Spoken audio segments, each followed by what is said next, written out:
Ich war zu Hause im Bett und ich gucke heute noch kein Fernsehen oder sehr selten, habe ich damals auch schon nicht und schon gar nicht aktuelle Kamera. Und um die Zeit, als das dann losging, war mein Kind ja schon im Bett und ich bin dann auch mit eingeschlafen, habe den früh in die Krippe gebracht, also ich wusste von gar nichts.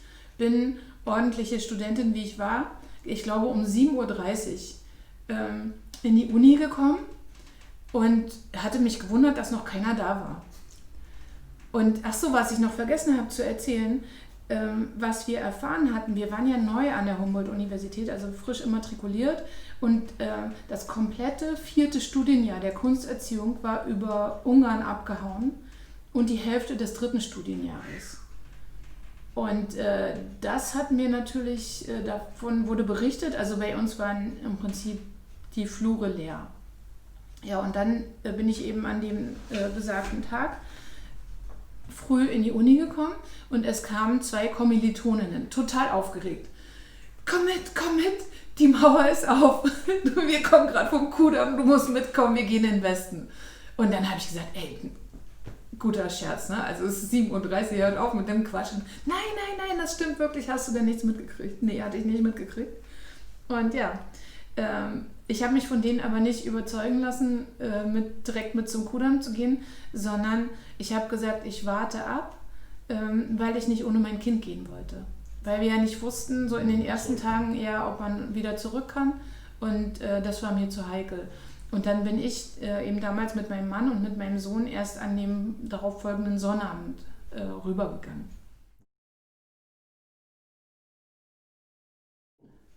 Am Potsdamer Platz. Und ich habe sogar noch einen Ausreisestempel bekommen. Also ich habe einen Visumstempel in meinen DDR-Pass bekommen. Weiß nicht was für unbegrenzte Dauer. Und ich weiß, dass der Grenzer sehr freundlich war. Das war alles komplett absurde. Der hatte eine Blume, irgendwie eine gelbe Blume am Revers. Und die meine eingesteckt. Ne? Ja, und der war völlig entspannt und die haben mir da einen Stempel reingemacht, so als ob das nichts wäre. Und ich habe mir gedacht, so, das ist doch alles nicht wahr. Also noch vor einer Woche wäre man hier erschossen worden und dann hätten die das auch gemacht. Es war extrem bewegend.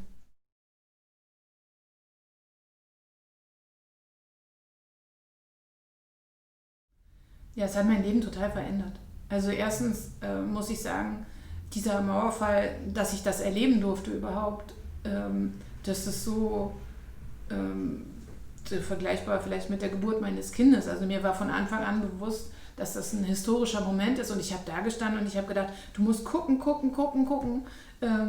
Ich konnte es gar nicht glauben, ich konnte es nicht verarbeiten in dem Moment. Ich habe mich wahnsinnig gefreut und das waren so tolle Tage auch, weil alle einfach so glücklich waren und dachten so, es gibt's doch gar nicht jetzt. Und dann blieb das ja auch so. Ne? Also ich habe davon unwahrscheinlich viel Freude und Optimismus mitgenommen und habe mich dann entschieden, das zu studieren, was ich eigentlich machen wollte, was ich nie in der DDR hätte erreichen können. Und ja, dann bin ich Archäologin geworden. Also komplett das Leben verändert. Und ich habe oft gedacht, ich bin ja in vielen Ländern gewesen, habe viele schöne Sachen gesehen. Dann habe ich oft daran zurückgedacht, was ich für ein Glück habe eigentlich. Ne?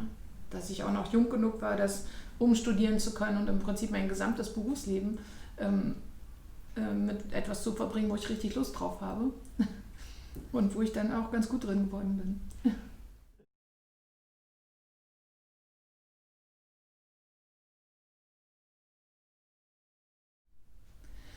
Ich erinnere mich, dass mein Vater geweint hat an seinem 70. Geburtstag. Und ich habe zu ihm gesagt, warum weinst du denn? Und er hat gesagt, weil ich zu spät geboren bin. Was hätte aus mir werden können? Und ich habe gesagt, ja, aber guck mal, du hast doch 2 Töchter und du hast ein tolles Haus und eine tolle Frau und du bist doch in Venedig gewesen und in Großbritannien gewesen. Und er sagt, ja, aber trotzdem, ich hätte meine Träume erfüllen können. Und ich habe mir gedacht, ich hatte halt die Gelegenheit, meine Träume zu erfüllen.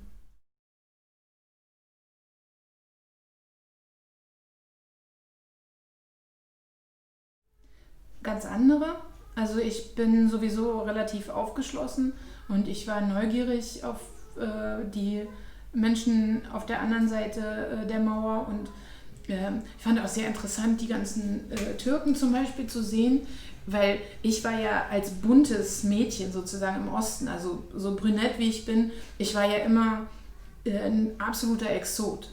Wow. Die Kinder haben teilweise in der Schule mir die Haut aufgeritzt, also um mal zu gucken, wie es so unter der dunklen Haut aussieht. Und als ich dann in Westberlin stand, also alle haben gedacht, ich bin eine Türkin. Ach. Ich habe mich halt überhaupt gar nicht fremd gefühlt und dachte, ach so, und das ist ja interessant. Und naja, das gab es nicht in der DDR. Also die meisten denken auch, ich bin jünger als ich bin, weil die ersten bunten Kinder in der DDR, die gab es mit den 12. Weltfestspielen der Jugend.